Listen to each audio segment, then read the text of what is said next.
Thank you.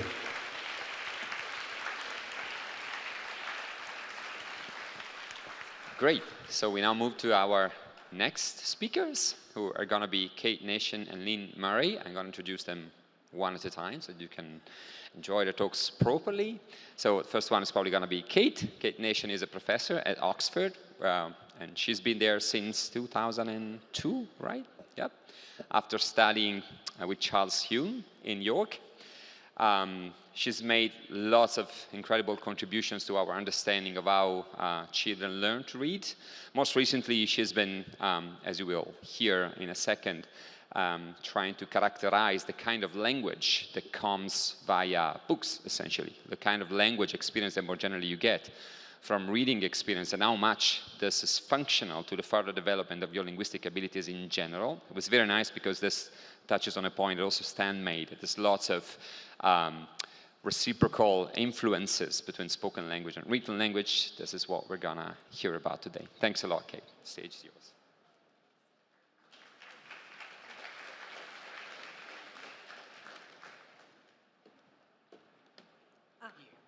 Thank you.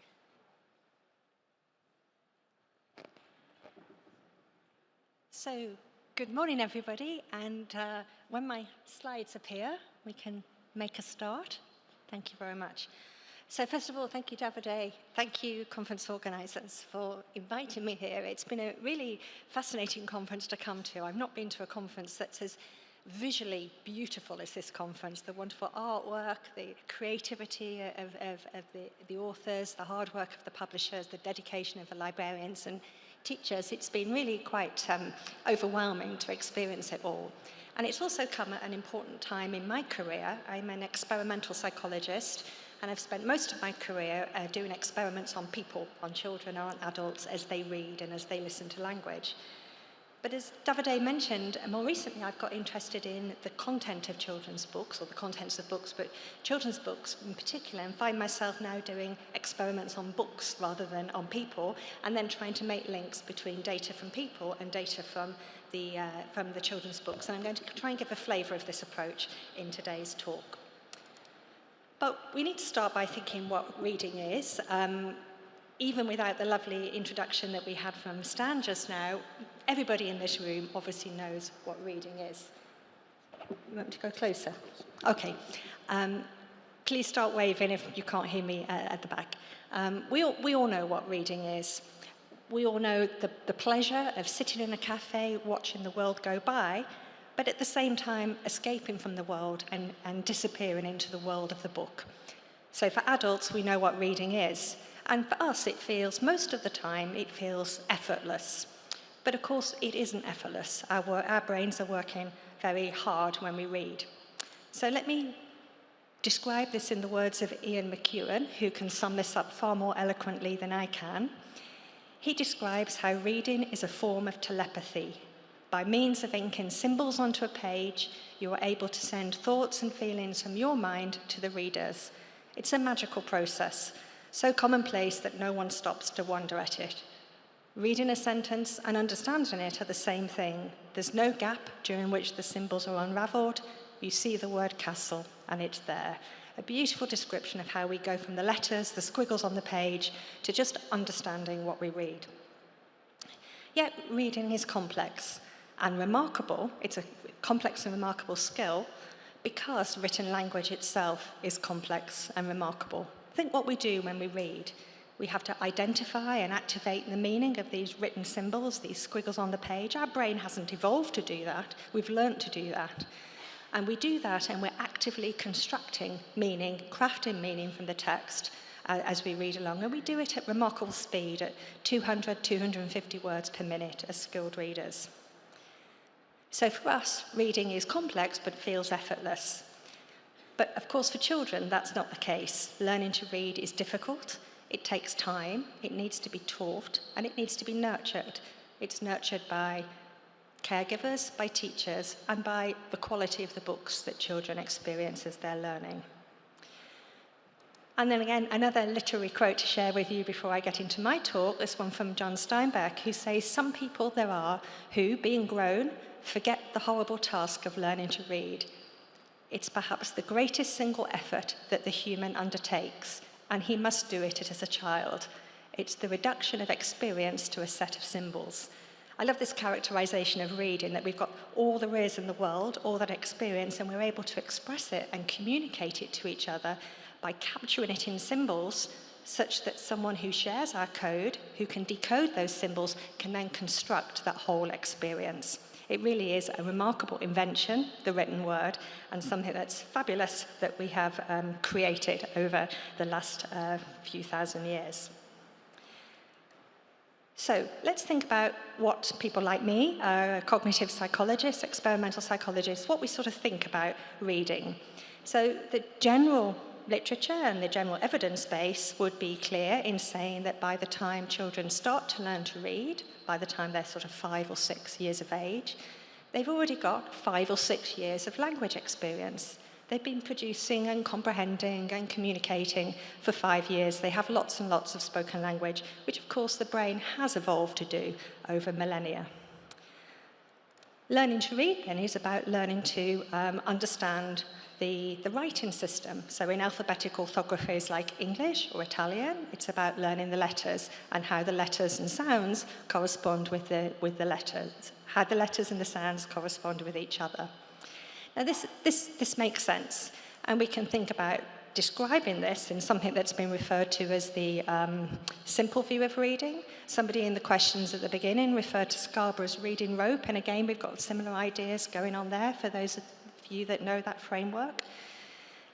And the simple view, it's simple because it just sort of categorizes reading into various components. It doesn't really mean that what we do when we read or when we learn to read is simple, but at a simple level of explanation, we can say that there's things children need to learn about decoding, the phonics, about how letters and sounds go together. And then there's all the other stuff, the much, much more difficult stuff about creating meaning. And both of those two sets of things are necessary. You have to be able to decode, and you have to be able to understand in your spoken language, and you bring those two things together, and you have reading comprehension.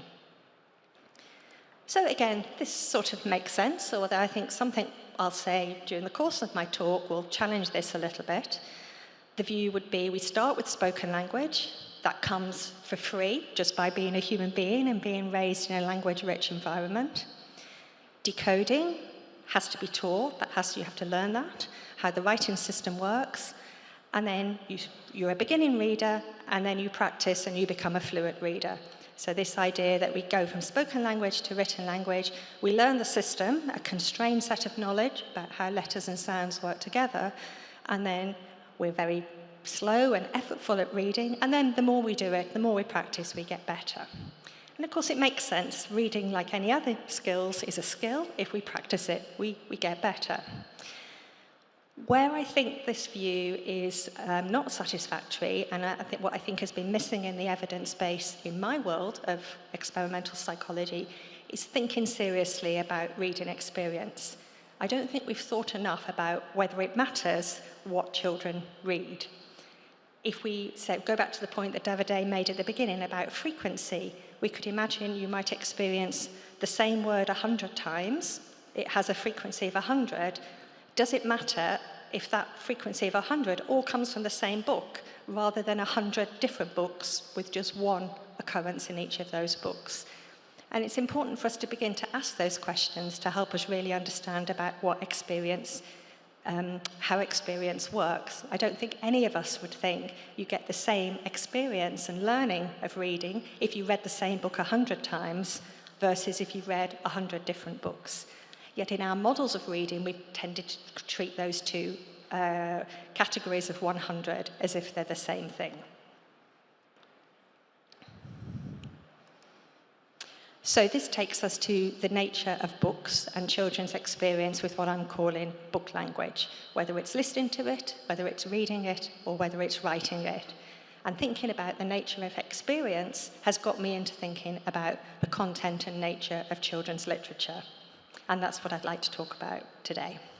But I first have to define and set out what I mean by book language, although I suspect for this audience, you're very already making predictions about what I mean.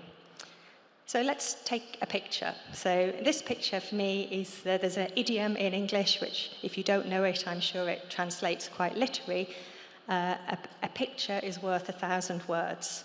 We just look at this visual scene and we understand quite quickly what might be going on there. We're able to make inferences and predictions about all sorts of complex things by looking at this picture.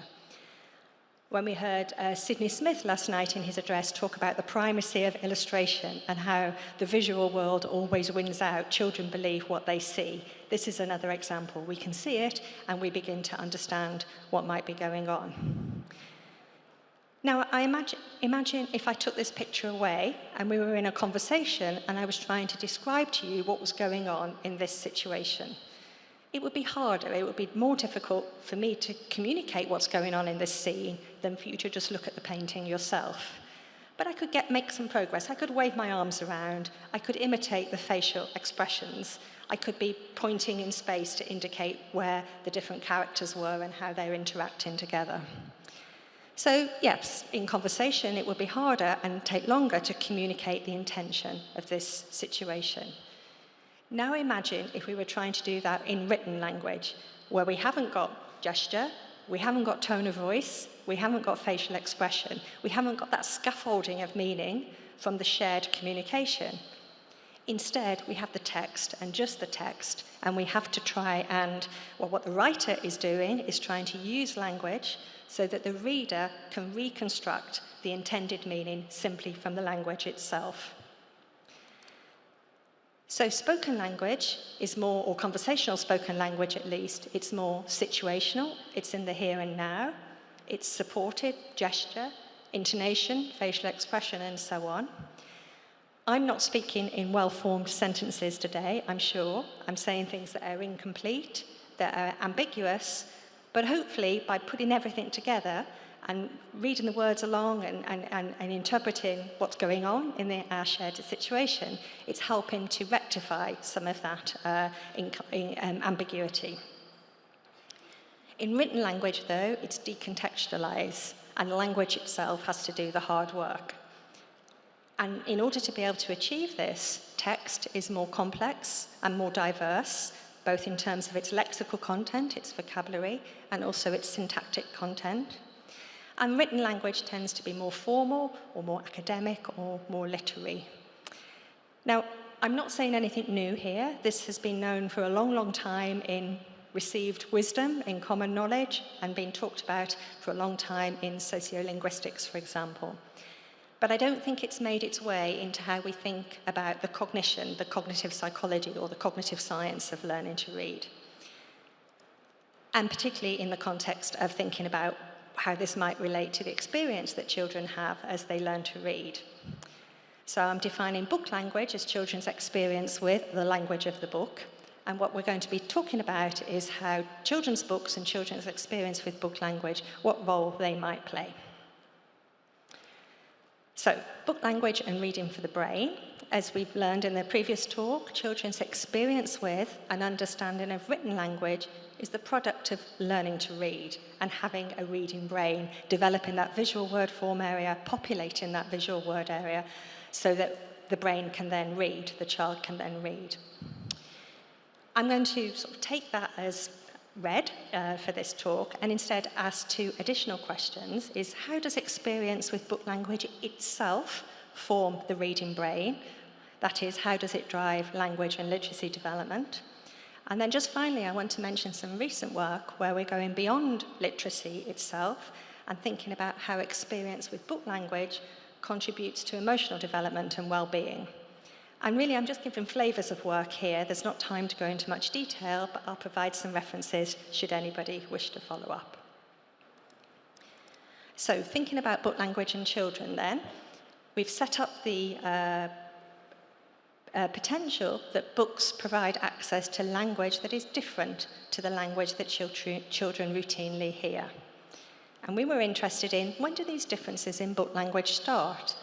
You could have the view that books written for very, very young children are much more like spoken language so that they're comprehensible to children, and then they get more complex as targeted age increases. But we wanted to find that out. And then we wanted to go from that and say, can a close look at the nature of book language help us understand how language and literacy develop? Now, I should say here, for my talk, I'm just focusing on the text.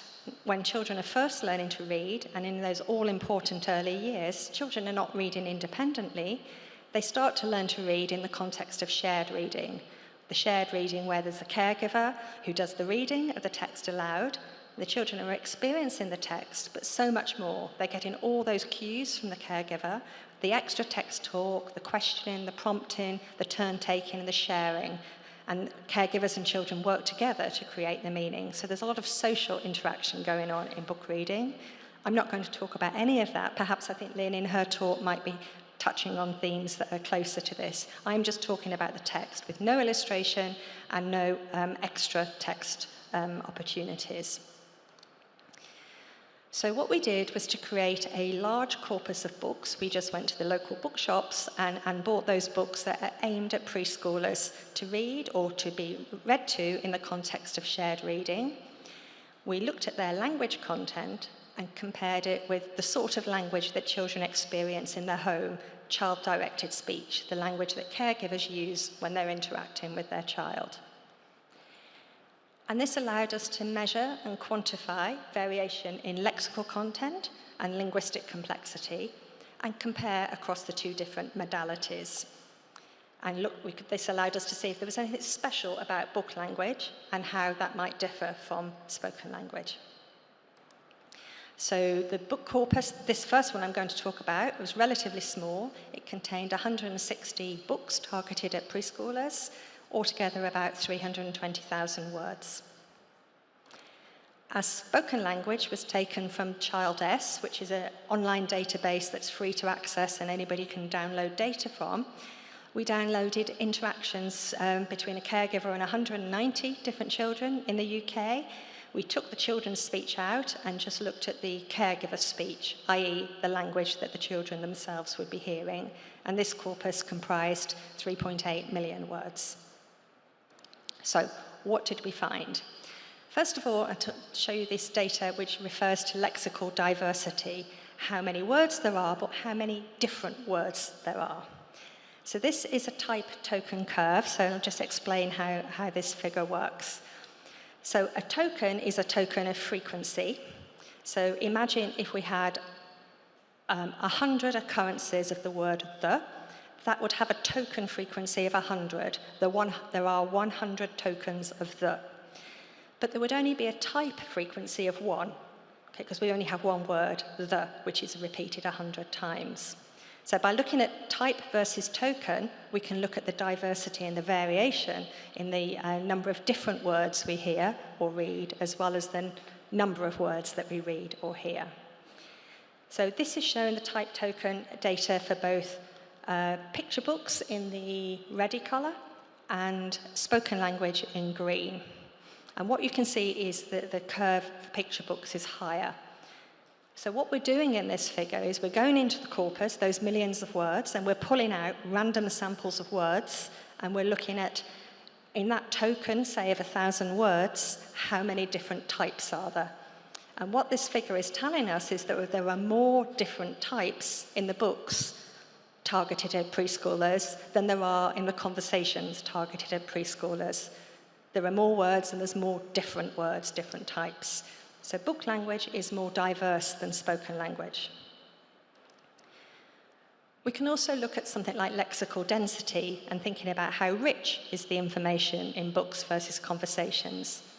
So we do this by extracting and counting the numbers of content words, so nouns, verbs, adjectives, relative to the total number of words. And what we can see here is that in the picture books, they're more linguistically information dense than spoken language. There's more words with richer meaning. We also found that the book words were longer than words in spoken language, contain more phonemes or more letters, and they also tended to be more morphologically complex. So in book language, words are more morphologically complex than those that occur in the spoken language sample. And I think really to illustrate what these figures are showing us with example words, what I've pulled out here on the left-hand side are those words that are most representative of book language and don't occur in the spoken language samples. The words on the right are the other way round, words that are common in speech but less common in the books. And here, for some example, we've got shriek, gasp, mutter, whisper, shout, and yell. These are all variations on the word said, but we find them in books because it's important to communicate what type of saying is going on. In spoken language, we don't need to do that because we have everything else to help us: tone of voice, facial expression, shared context. So words like gasp and shriek, they're just not needed in spoken language, but they're important parts of book language. So to summarize then, book language contains more unique words, more complex words, and more meaning-bearing words than child-directed speech. I've shown you the data there. We also found, I haven't shown you the data, but just to summarize, those words that are most characteristic of being in a book rather than in a conversation are later acquired, they're more abstract, less concrete, more emotionally arousing than those words that are common in speech. And we've also been looking at syntax and finding similar patterns, that the syntactic structures in book language are more complex and different to the ones that we see in child-directed speech.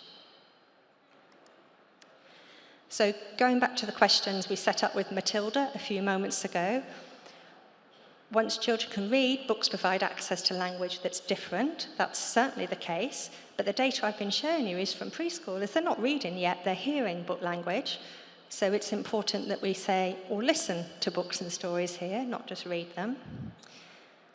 When do the differences in book language start? Early.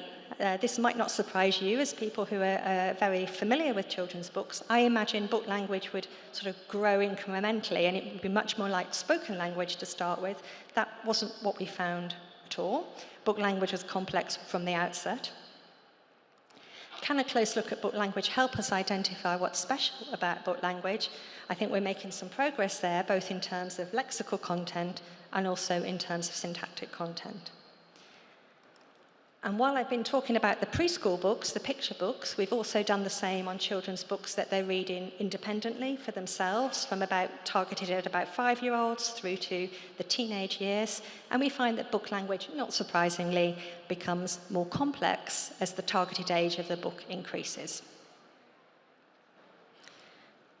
So let me summarize this section of the talk and mention a few complementary or next steps. I hope these data have convinced you, if you needed any convincing at all, that book language provides unique language input. There's information, there's stuff that children are getting from book language that they're not getting via spoken conversation. I should say they'll be getting it through stories in the oral modality, so it's not that the book itself is necessary, it's about story, it's about narrative, as opposed to day-to-day conversation. And so from this, I would say to nurture the reading brain, children need extended and varied experience with text and stories, not just with words and not just with day-to-day conversations. I think here there might be some connections that we can make to the question we had earlier to Davide about leveled readers. There's a strong case that can be made about having books that are decodable to start with so that children can practice that all-important alphabetic knowledge, if you're learning to read in an alphabetic system, of course. And decodable books have a really important place there so children can practice. But we have to be careful not to let that go on for too long at the expense of other things, I think, in the sense that if we think about learning to read, we've got a whole written language that's out there. And the job of learning to read is to get that written language, distributions and statistics and information into the reading system in the child's head. And any type of constraint over what children are reading is going to only give children access to part of that huge variation. Now, to start with, learning to read, those decodables are really important. Leveled readers more generally, I feel I'd be interested in talking with people about that. I don't quite understand how the levelling happens, and anything that's vocabulary tiered and things like that concerns me a little bit, because we are constraining what children are exposed to. And we have to just be aware of the pros and the cons of doing that, because we learn from the input. If we restrict the input, then we're going to restrict learning. So that's just one brief thought on the question earlier. Oh, thank you.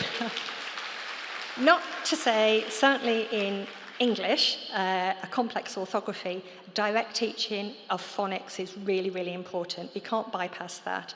I think an analogy we've used before, we all know that wonderful music, a Tchaikovsky symphony and so on, wonderful, wonderful, wonderful. But if we want children to learn how to produce that themselves, we don't start by giving them the score, we start by teaching them, you know, notes on a piano or whatever it might be. We have to scaffold learning, but we have to do it in the context of beautiful music or beautiful books. So this drives literacy development and language too, as children learn via print. So Stan mentioned this just briefly towards the end of his talk, where he said learning to read happens quickly, and then that feeds changes in spoken language. And he talked about how that changes phonological awareness, and there's certainly lots and lots of evidence for that. I think our work is showing it isn't just phonology things that change with learning to read. If books have got different types of words in and different types of syntax in, then it's only by reading or being read to that children are going to have access to that and have the opportunity to learn. So if we go back to the simple view that I showed earlier, there's good evidence to support this framework, but if I was to draw it, and indeed I have drawn it, it looks a little bit different. It's got language as the fundamental basis of both arms of the simple view. Decoding falls out of spoken language, just as linguistic comprehension does. And I think just to try and really emphasize the role of reading experience, I put book language here, I'd put book language there, and I'd put it up here as well. I haven't got time to defend all of those choices, but very happy to chat later about that. So reading experience and reading practice, I think this is where books really matter, and the context of books, not just to develop reading, but also to feed back and feed into advances in language itself, spoken language. And then another thing we have to think about, that last point I've made, I haven't presented any evidence for that, and that's where my training and interest as an experimental psychologist comes in. This is where we need experiments, I think, as well as these observations about things out there in the world. So I thought I'd just end this section just by going back to what Davide set up and just giving a flavour of what we do when we're measuring, when we're doing experiments. Davide, I didn't notice what time I started. How long's left? Oh, cool, right. So this is an experiment that's currently running at the moment. So this is, we've created these stories. We tried to make them interesting and relatively beautiful, but they're not as beautiful as the work on display outside. And what we've done here, it's not an artificial language. We do in some experiments make up artificial languages, but this is like a real world artificial language. In that what we do is we take a base word. So let's take the verb ate, highlighted in red on towards the left of the slide. Children of this age, so these will be 5 or 6-year-olds, they would know the word ate. They will have come across it. They won't know gobbled, they won't know nibbled, and they won't know devoured. But what we're doing in this experiment is exposing children to those words in the context of stories that they might hear in an audiobook format, or they might hear in the context of oral storytelling, or for children who are a little bit older, they might read them themselves. And similarly, we've got the base word hungry, which the children would know, but they wouldn't know starving, peckish, and what's the other one? I can't see it. Famished, thank you. It's not showing clearly on there. And so we can just see how children read and learn about these words and how they make these connections between these synonyms. Oh. Sorry, there's no sound coming out, but if... To go back to reread something. I'll shut up and explain In fact, afterwards. your eyes are doing something quite different. They're moving in a series of jumps called saccades, and in between the saccades are pauses called fixations. Psychologists have learned a lot about reading by measuring the pattern of fixation and saccades as people read. We measure people's eye movements as they read using an eye tracker. Our eye tracker has a video camera that records exactly where the eyes are looking every millisecond. As you can see, Eleanor's chin is resting comfortably on the chin rest. The tracker is located underneath the computer monitor, looking up at her eyes. It's completely harmless and she's able to read perfectly normally. We can now see what Eleanor's eyes are doing as she reads. Without even realising it, she'll be spending longer looking at parts of the sentence that are more difficult. And she'll also go backwards and forwards as she puts together ideas and makes connections between different parts of the text. Here we can see what we call a scan path of Eleanor reading this text. We can see that some words are fixated more often and for longer. We can also see that when she reaches the word her in the second sentence, they regress backwards and refixate on the word bird, indicating she is making a connection between the pronoun her and what it refers to, the bird. By constructing texts that vary in different ways and then aggregating data from lots of children, we're able to understand more about how children read and why comprehension sometimes goes wrong. As skilled readers, we barely notice the complexity of what we do as we read. By measuring people's eye movements as they read, silently and naturalistically, we have a window into the complexities of what we do when we read. And this will help us to understand how best to teach reading and how best to support people who might find reading difficult.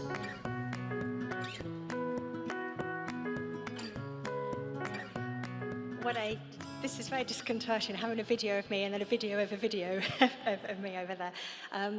I wanted to just thank, I don't know if Veronica from Slovenia is here today, but we walked in together the other day, or got lost on the way here together, and we were talking about each other's work, and she asked me what we do in experiments, and we talked about eye movements, and it encouraged me to put that video in, just to give a flavour. I'm not going to show any data, but just a flavour of the methodology, that what we can do. We can sort of use techniques like this, which are commonplace in experimental psychology, and connect them with children's books as children read, to try and understand the mind of the reader as the children are reading along. And we also do lots of experiments that look like the one that you can see on the screen now, where children are reading or hearing language, and they're pressing buttons and making decisions and making responses, and we measure accuracy and processing time in response to different types of manipulations that we make in the stimulus material. So that was a little bit on how does experience with book language form the reading brain. Not really an answer to the question, but at least a shared problem space that we can think about. I just want to spend my remaining couple of 5 minutes or so to think about some recent work about beyond literacy, and what does experience with book language contribute to socio-emotional development and well-being. This is a new area for me, but it's one that's been totally inspired by being immersed in the world of children's literature. If we look to the sort of models of emotional development that we have in the sort of cognitive end of emotional development, it's been long sort of recognised that language is part of the critical ingredients that are there to support the development of emotion and children's understanding of their own mental world and other people's. We've got lots of evidence that talks about multiple connections between language and the mental world. And I have to say, I've drawn this as a circle because it's quite clear from the evidence. It isn't just the case that there's the emotion and then you have the label that describes that emotion. That for sure is happening, but there's also evidence that the language that you experience is doing something that changes our mental worlds and our differentiation of different emotions. So I'm just going to give one tiny bit of evidence or a start point of thinking about emotion words in connection with book language to help maybe populate this mental world language circle. And again, let's go back to the differences between shared experience and book language. So if we're thinking about the emotion anger, and we're thinking about it in the context of seeing each other, which is what communication is evolved for us to do, we can have all these different types of faces and emotional expressions, which at some level we would categorize as angry. And they might all be angry, but we all know when we choose our emoji, we're communicating something different with these. These are different varieties of angry. And these come for free when we have a shared situation, or a beautiful illustration. In book language, though, in language, never mind book language, we have to use linguistic labels to try and capture this. So what words might we need to capture some of these angry faces?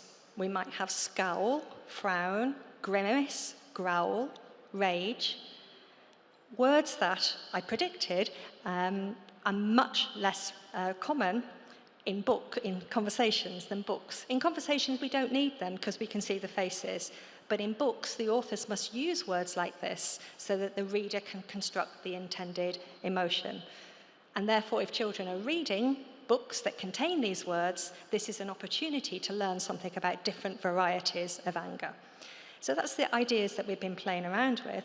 But the first step is just to find out what type of emotion words are in book language targeted at children of different ages. Another reason why I got interested in emotion language is just the sheer ambiguity of it and the richness of it. So this is a quote from my colleague Asfa Mahid, where she's describing, it's a lovely review paper actually about all sorts of aspects of emotion and language. So in English, fear can be a noun, as in a terrible fear struck his heart. It can be an adjective, he was afraid, an adverb, fearful, a verb, John feared Mary. And then she goes on to say that even within the same word class, different forms can be chosen. So John fears Mary is different to John frightens Mary. These different verbs carry different implications. It's quite different that John frightens Mary is different to the Mary in John fears Mary, and so on. So you get the idea here that the way that we use emotion words when we communicate in language, it's complicated. There's a lot that is having to go on for the writer and also in the mind of the reader or the listener. So my PhD student, Rainey Dong, has been looking at this for her thesis work.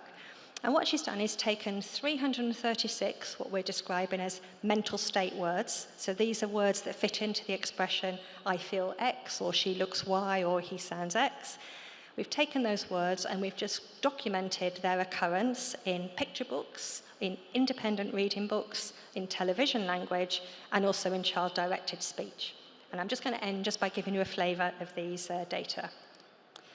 So this is a type token frequency, exactly like we saw earlier in the talk. And this is language directed at preschool children, essentially. So in green, it's child-directed speech that you saw from the first part of the talk.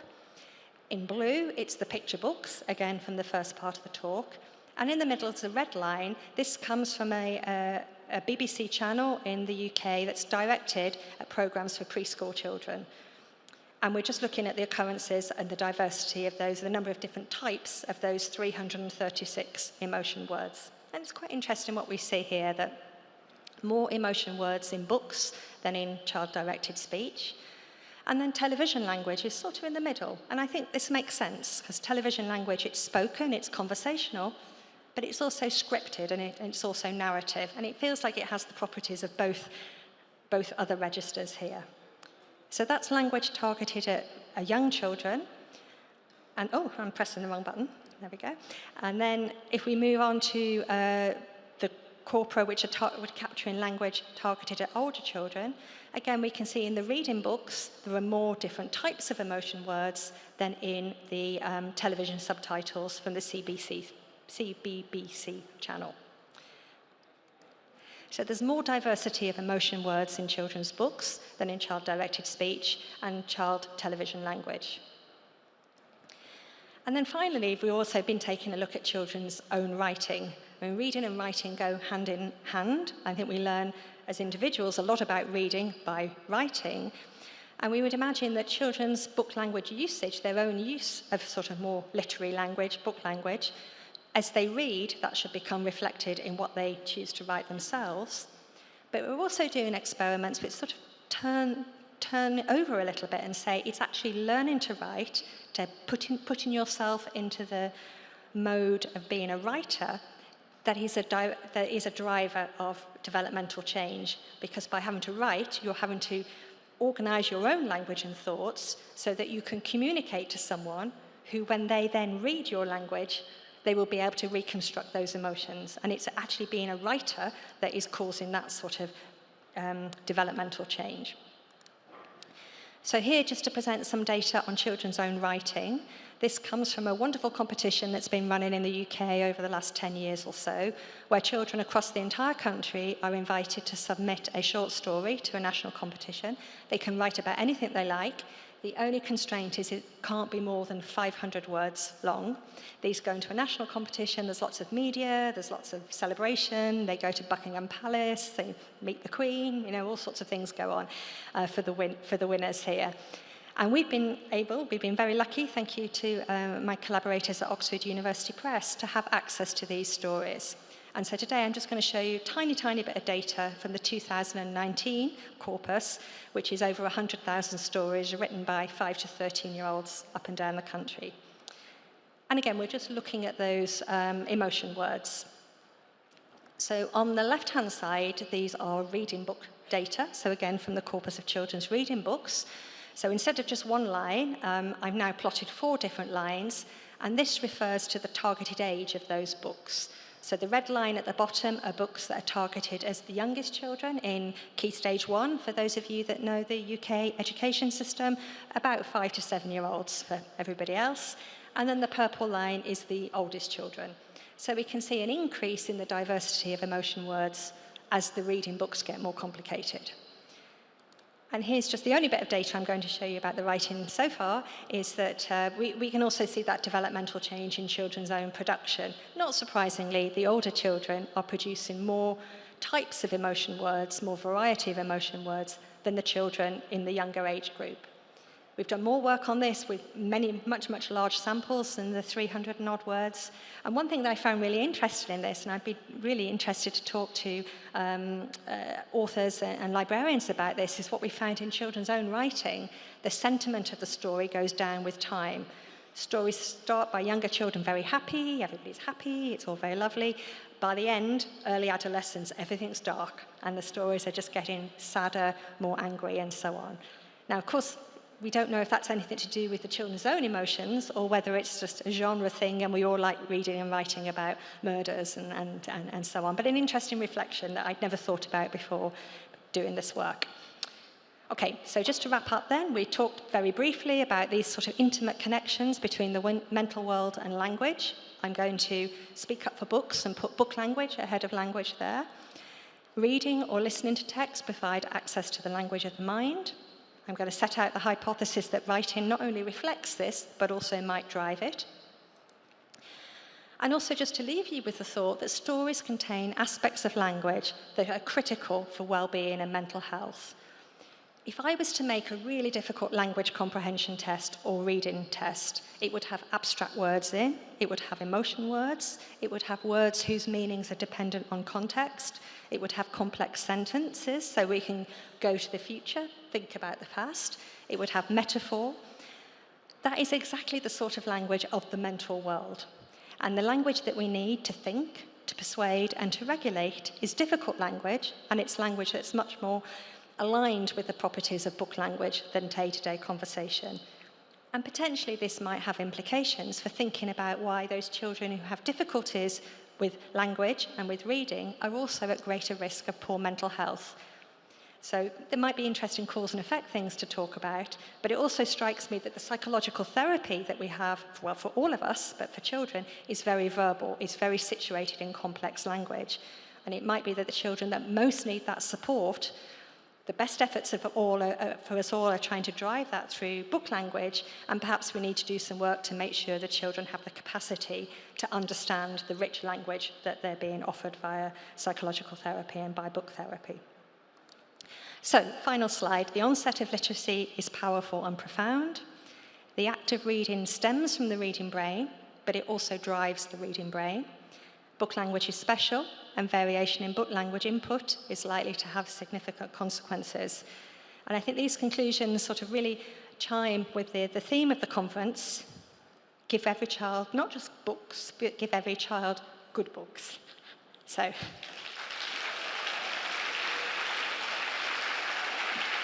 I say thank you, IBBY, for inviting me again, and thank you for all the work that you do. And also, if you're interested in hearing a little bit more or reading a little bit more about our work, please take a look at the papers on our website. So thank you again for your attention.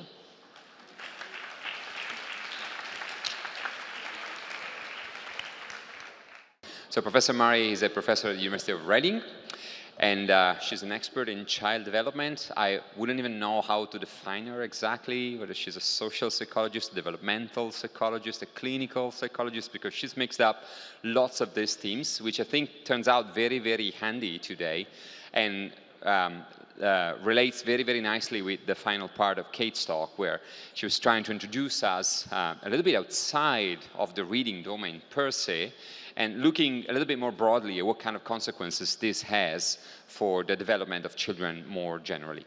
That's going to be the topic of Lynne's talk, which I invite to the stage. So thanks a lot, Lynne.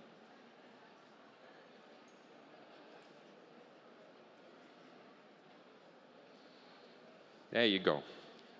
Let's give a good warm welcome to Lynne. Thank you, Lynne.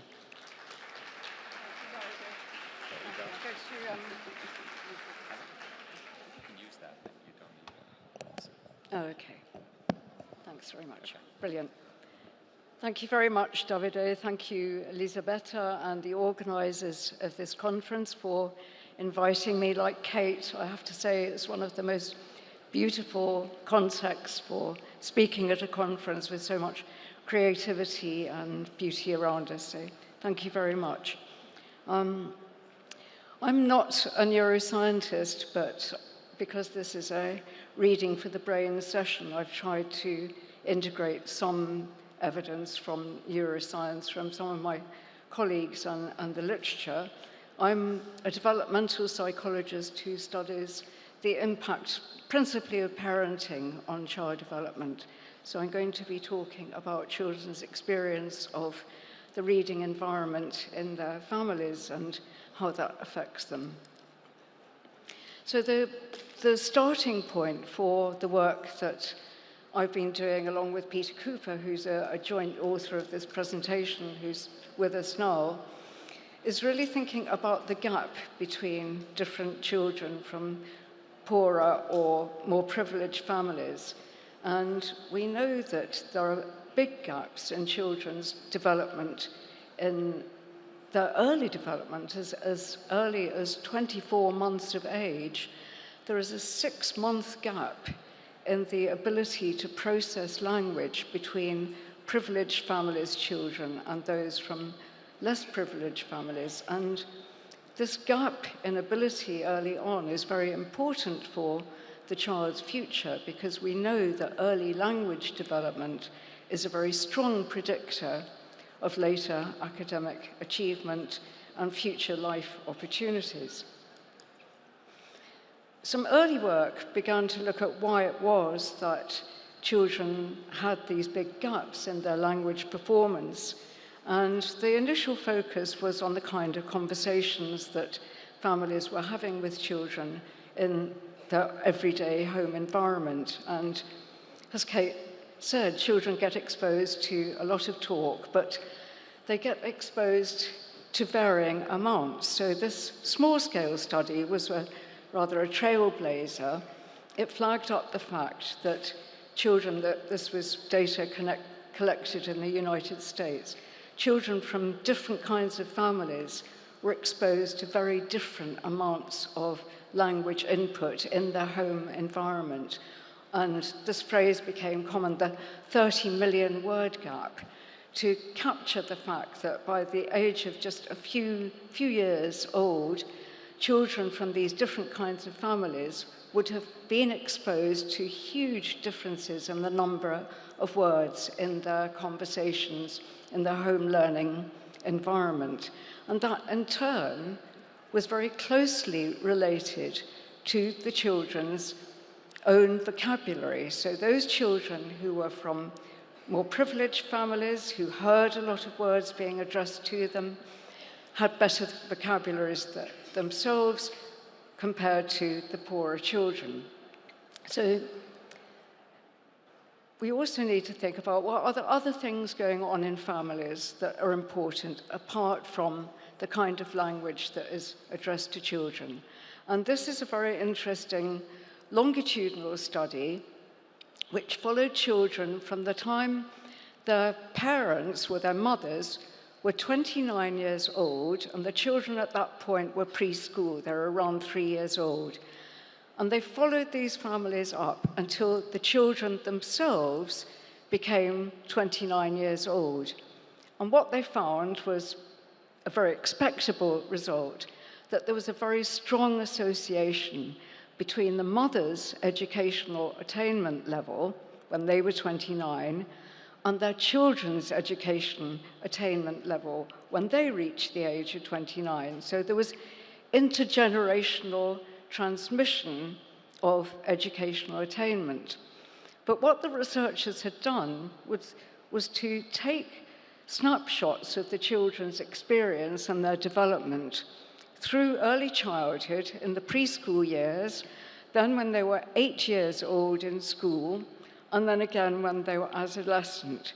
And what they did was track the pathway by which that mother's own education attainment early, age 29, when the children were small, what was the process by which that might have influenced the children getting themselves to the same point?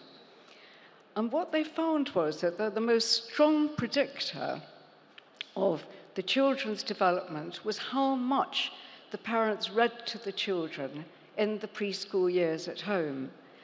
So they contrasted this with just how rich the family was, how well educated the family was, how many books the family had at home, including the number of children's books. That was not a predictor. What really mattered was how much parents read to the child, and that had its effect by influencing the child's reading motivation. And that happened when the children were 8 years old at school. The strong reading motivation at that age led to strong adolescent reading motivation, and that in turn had the biggest impact on the child's own educational attainment. So it's not just family wealth or opportunities around the home, it's actually children being read to in the preschool years.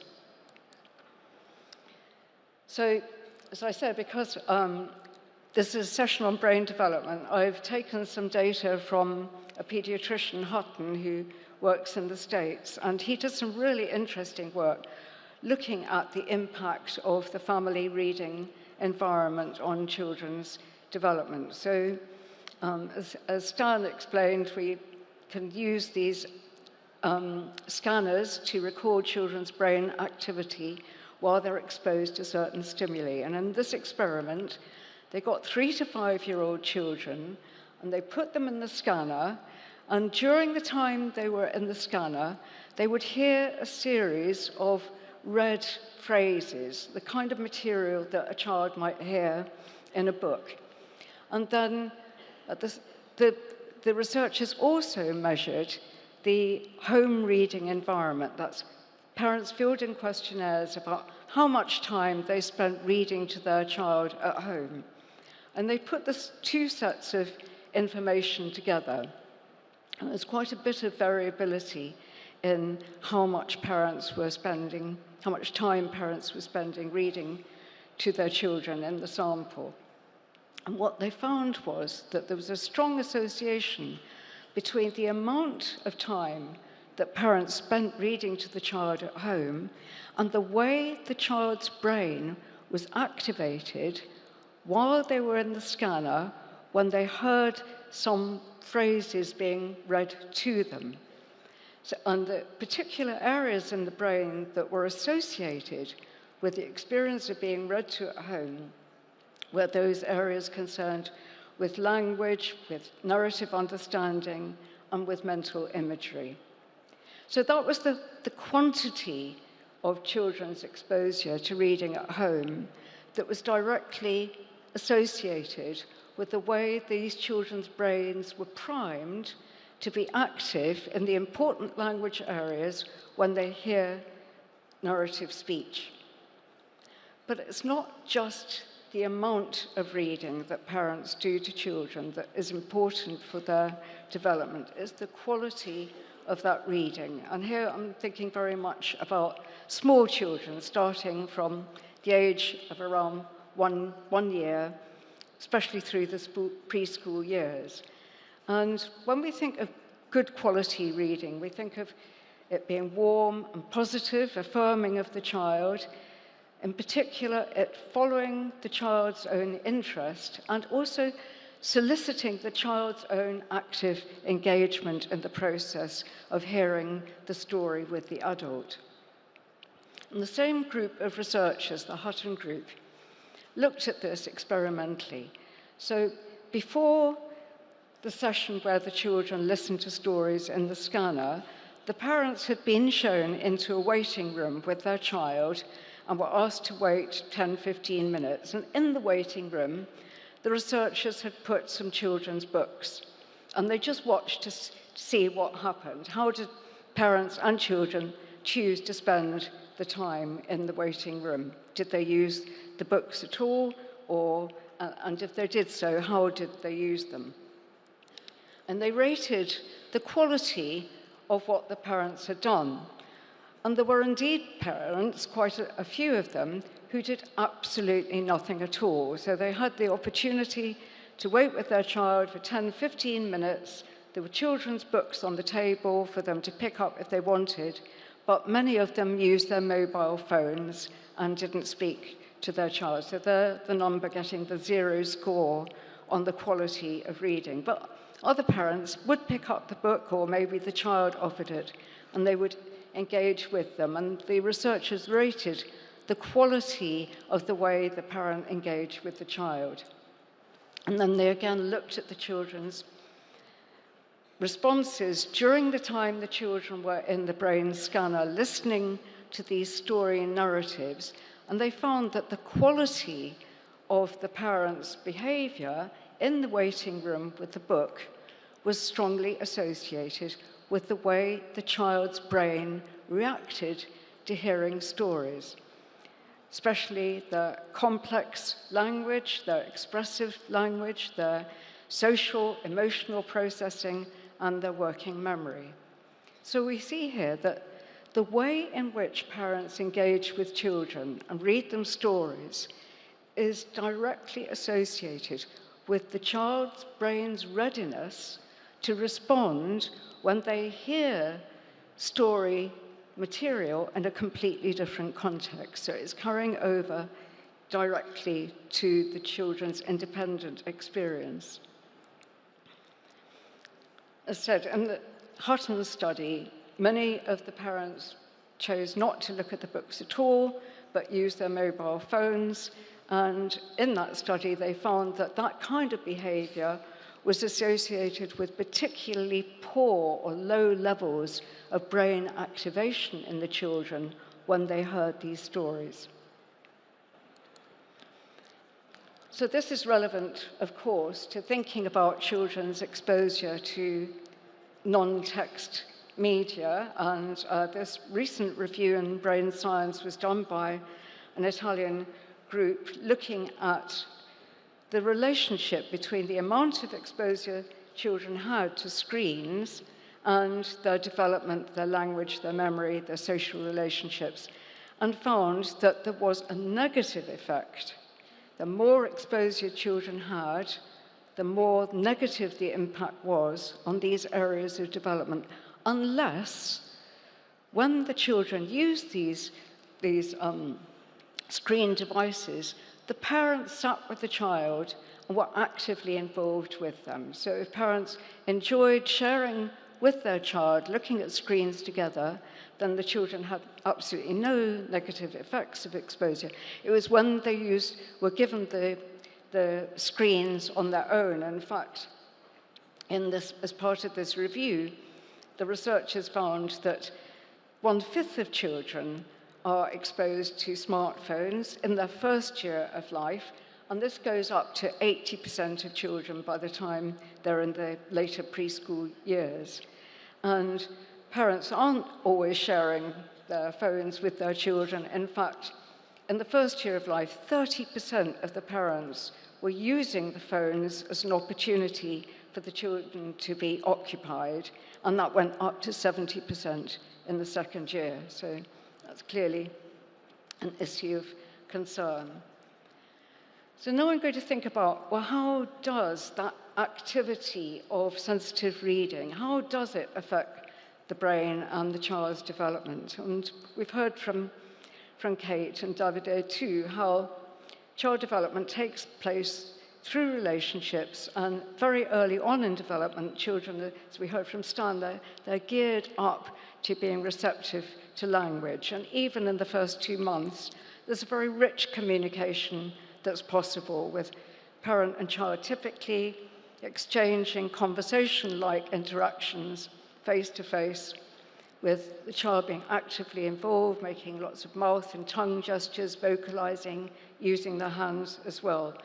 So that period has been called primary intersubjectivity because it typically has no reference to anything else beyond the parent and the child's experience together. But by the time the child is about 10 months old, there's a new phase of development which has been called secondary intersubjectivity, or the period of joint attention, where at this stage parents are supporting the infant's experience of the world around them. They're talking to them about what's happening, they're signaling how important it is. We can see this mother here. She's flashing an eyebrow signal, she's nodding her head, she's smiling to communicate to her 10-month-old baby, look what I'm preparing for you to eat. This is going to be really nice. Now, when we think about sharing picture books, this phase begins to really get into gear from around 10 months, and it harnesses all the processes involved in the normal processes of joint attention. So I want to ask now, well, which of the behaviors parents use while sharing books might be particularly helpful to children's good outcome? And many people coin the term dialogic reading, or before children are actually reading, we might even just call it book sharing. And the core features of this is that it does not involve just reading to the child. Rather, a key function is that it involves following the child's own interest and then elaborating on what it is that is interesting to the child, encouraging the child's participation, and also making links between the content on the book and the child's own experience. So we can see a lot of complicated behaviors going on in that session. The mother's really giving the child time to look at the book in his own way. She doesn't push him to move on. She asks him, does he want to go ahead or does he want to pause? And we can see how he is just fascinated by using the word that he's now acquired, baby, bimbo, and he keeps repeating it as he sees the different babies on the page. And she repeats what he says. He also uses pointing a lot. He's pointing to all the things that are interesting him. And when he points, the mother follows through. She names what it is that he's pointing at, and she also points at it himself, and she follows his direction of interest, she follows his gaze, and a bit later on, it was a bit long, but she does a lot of animation as well, using gestures and facial expressions to bring to life what's on the page. And we also saw her making a link between the content of the book and the child's own experience. So the picture that they've been looking at is of a baby who's having a shower, and she says, you do showers too, don't you, Jonathan? And then she said, and do you like your showers? And he said, no. He said, no, you don't like showers. So she's making it a very rich, connected experience. It's definitely not, let's just read this book to you.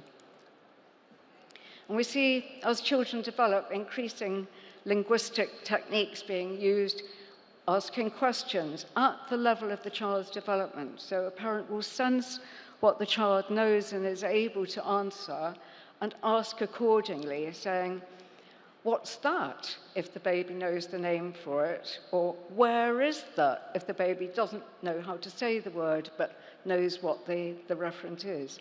There's the pointing and naming we've discussed. Extending, elaborating on what the child says and what's in the book, as Kate's described, using more syntactic complexity and also using more mental state talk.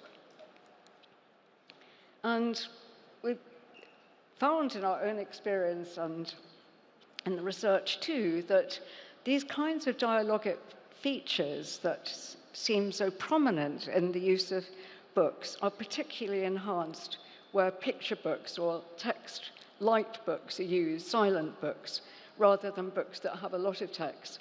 And that really is because at that point the parent is pushed into constructing a dialogue with the child. They can't fall back and simply read the words on the page. They have to help the child make sense of what the page, using their judgment about what the child knows, what their own experience is. So many of these special linguistic features of using books are more enhanced when text light or text free books are used. So I just want to talk now about some of these key behaviors and why they might be so important. So why could it be so important that the child's gaze being followed by the parent when they're looking at a book together could be so influential? So some of this question has been studied during not just reading, but play sessions between a parent and child, where each partner, the adult and the child, wears a head-mounted camera of the kind that we've seen in the other presentations, so that we know exactly what they're looking at, because as they move their head, the camera follows their gaze. So mother and child are seated on either side of a table, each with a head-mounted camera, and there are 3 toys in front of the child. And the researchers are looking at how much attention the child is paying to each of the toys. Are they flitting between them quickly, not really getting involved in any one? Or are they pausing and paying sustained attention, exploring the object? And what the researchers found was that if a child began to look at something and the adult's gaze followed to gaze at the same place where the child had been looking, the child's attention to that thing was much, much longer than if the parent had not followed it with their gaze. So at some level, the child is sensing the adult's attention and is harnessing their awareness of the adult joining them and their interest to prolong their own concentration and attention to that particular toy. And the same occurs. This is a very difficult study. I hope I'll try and explain it to you clearly. So a baby is seated in front of a screen, and on the screen there are 2 objects, one on the left, one on the right, and in the middle there's an adult's face. And at some point, one of the objects, let's say on the top of the slide, we can see that one of the objects, the left-hand one, starts to shudder and jiggle. And this is done on purpose to attract the baby's attention to that object rather than one on the right-hand side. In the top line, there's a congruent situation. We see that the adult's face turns and looks to see the object that the baby had just turned to before. So the adult in the top line is following the direction of the baby's gaze. In the second line, it's the same situation. The baby's sitting at a table. They see the 2 objects with a face in the middle. One of the objects, the left-hand one again, moves and judders, and the baby almost inevitably will turn to look at it because of the movement. But in this case, the adult doesn't follow the baby's direction of gaze. They turn to look at the other object. At the same time, the babies had been wearing EEG caps to record what was happening in their brains as they looked at the object. And this is where it gets See, I'll use this mic and try to show you. No, I don't think the laser's going to work. I'll have to explain it. Well, this measures the child's brain activity as they look at the object under those different conditions, either when the adult is following their own direction of gaze, or when the adult makes the same movement but directs their gaze somewhere else. What we find is that the lower the lines on the graph, the more efficient the child's brain processing of that object is. So the lower the level, the better. We can see the green line, which is the one in the congruent position, where the adult followed the baby's direction of gaze, is much lower than the blue line, where the adult turned to look at a different place. And that happens at both 6.5 months, so really young babies, but more strongly so when they're over 9 months old. So we can see that the way in which the brain processes something is strongly affected by whether another person follows the baby's interest. So that's why sharing a book is likely to bring benefits, because that sharing can take place. What about effects of the baby's pointing being followed? We saw in the video clip how the mother typically took note of what the baby was pointing at and followed it either with her own gaze or by labeling it or by pointing herself.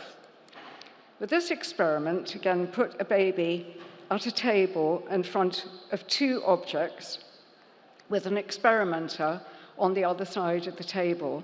They were both novel objects to the babies, and as will almost inevitably happen with a baby of this age, around 16 months, the baby is going to point at one of those objects. Now, in one experimental condition, the researcher picked up the thing that the baby had pointed to, and she performed a very unusual action on it, one that the baby wouldn't have seen. In the other experimental condition, the baby pointed at an object, but the researcher picked up the other one, not the one the baby had pointed to, and she also did an unusual manipulation. So in each case, the baby had seen the researcher doing something unusual with a toy, but in one case, it was the toy that the baby had pointed to and had been interested in. They brought the babies back some time later, and they presented the 2 objects to them, and they just watched what they did. What they found was that when the experimenter had done the unusual manipulation with the object the baby had pointed to, the baby was much more likely to perform that action on the object when shown it again sometime later than they were to perform the action that they'd also seen the experimenter do, but on an object that they had not pointed to. So the fact of a baby's pointing to something and then an adult following that point and doing something is going to help the baby process what the referent was, what can be done with it, in a way that is going to stay in their memory for some time and really it be a much more enriched experience than if the adult does something similarly interesting but something irrelevant to what the baby themselves has done. We mentioned before that adults, and in the film clip, we didn't quite see all of it, but adults typically animate especially when they're using text-free books with a child. So if there's a picture, for example, of a grasshopper, very likely the parent sharing the book with the child would go hop, hop, hop, making the same movement. And that animation, we know from lots of experimental studies on word learning, that when a word for a novel object is accompanied by a synchronous and a gestural animation, then the child is much more likely to remember that word and learn it than if there's no synchronous animated gesture accompanying it. So again, the interactive quality is going to help that child process what's going on in a book. Also, as Kate mentioned, there's a lot more talk about emotions when using books than there is in everyday life. And we can see in this example here something very typical, that when good shared reading's being done and a parent's really trying to help a child understand what's on the page, they'll often use very exaggerated facial expressions to look at the emotion that's being depicted in the book. And we can see the child's very close attention to the expression on the adult's face. Notice also how the adult expression is quite exaggerated, and this is very useful for negative emotions because it has the function of signaling to the child, this isn't real, this is drama. I'm not feeling sad, I'm not feeling worried. The book character, we're pretending that this is happening, and we can see the child really registering that emotional expression.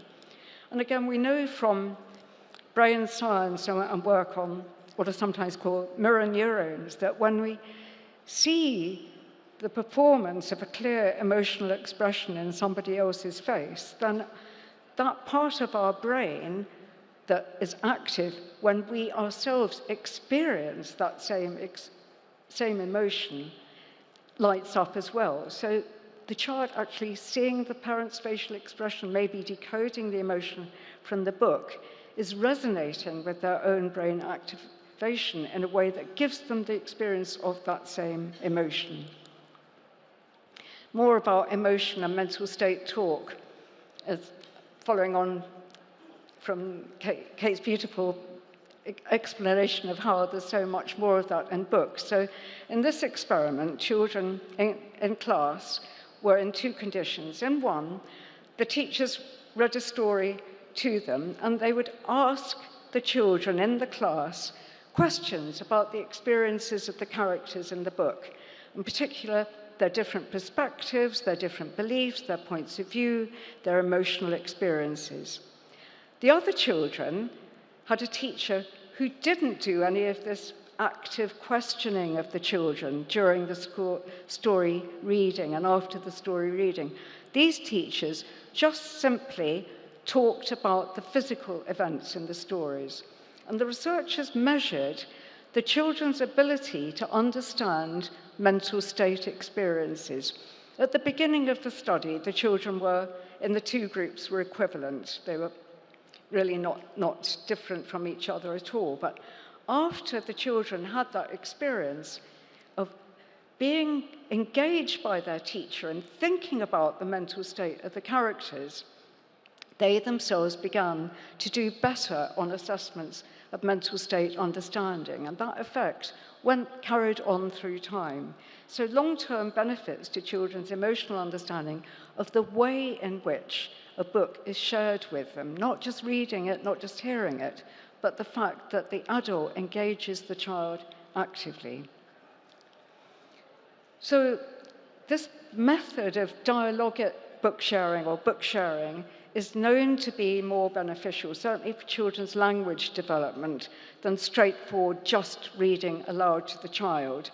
The problem is that the poorer the families are, the lower their social economic status.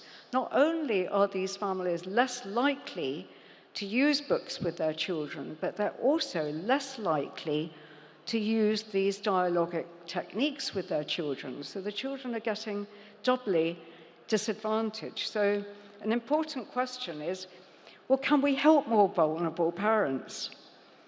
Can we train them to harness what are usually intuitive parenting skills, but skills that might get occluded if parents are living in very difficult conditions, say of extreme poverty, if they're suffering from depression or anxiety, they may not be able to resource that intuitive parenting corpus. So can we help them? So this is work done, really led by Peter Cooper in a very poor environment in South Africa, where parents often hope that their children being able to read and do well at school will help them escape from poverty and break intergenerational cycles. So we gave parents from these very poor communities 8 once-a-week sessions of how to share a book with your child using these dialogic methods. We assessed their behaviour with their child with a book before the intervention and at 8 weeks after the intervention had finished, and found that you can teach these skills, actually. There were incredibly big changes in the parents' sensitivity to the child with the training. They began to follow the child's interest, follow their gaze, point to what the child had pointed to, name what the child had named, elaborate on what the child was interested in, link it to the child's own experience. And the other thing that showed a big change was the reciprocity between the child and the parent during the time when they were looking at the book. The children were much more vocal, they would ask questions, the parents could join, pull them in, and both these aspects of the parents' behaviour were strongly predictive of gains in the children's language and gains in the children's attention that came from the intervention. This is the result of a meta-analysis showing for many studies the benefits of training parents in doing these methods of dialogic sharing. Some were classified as less intensive, that means less than 60 minutes of training, others as more than 60 minutes. And we can see the benefits to children's language development, both their expressive language and their receptive language. And just to wind up, I'll talk a little bit about some work that, again, Peter Cooper led up in Namibia this time, of training teachers working in preschool centres how to share picture books or story books with their class of children. And we measured, according to teacher reports, the children's behaviour during class, because the teachers were saying the children were very inattentive. They wouldn't sit down, they wouldn't listen to the story, they fidgeted around, and the teachers reported that after they had had training and began using these more dialogic methods, encouraging the children to ask questions, bringing them into the reading situation, the children's behaviour during class improved, and the way children's motivation for books improved as well, so that they would spontaneously choose in the classroom situation to go and fetch a book and look at it. The teachers also reported big changes in the children's language after they began to use these dialogic methods of sharing books with the child, both their enunciation, their ability to identify letters, understanding questions. And the other thing that the teachers were very grateful for was that the children's difficult behaviour, their attention problems, really started to reduce after they began to have this daily experience of being read to in class in this dialogic way. So these were teacher reports, but we also did some direct observation of the children, how they handled a book. They were given one to look at while a researcher looked at some papers and completed some forms, and we just watched what the child did, and found that after their teachers had begun to use these dialogic methods in class, the children really began to be able to know how to handle a book, how to use it from left to right, how to attend to each page. So, promising benefits for our capacity to increase both teachers' and parents' use and the way that they use books with children, especially the preschool children, before they're reading. And hopefully this has the potential to reduce gaps in attainment between different social groups. So we have some training programs, if anyone's interested. Some of them we're doing in collaboration with the University of Brescia here, but we do them independently. And grazie mille, thank you very much for your attention.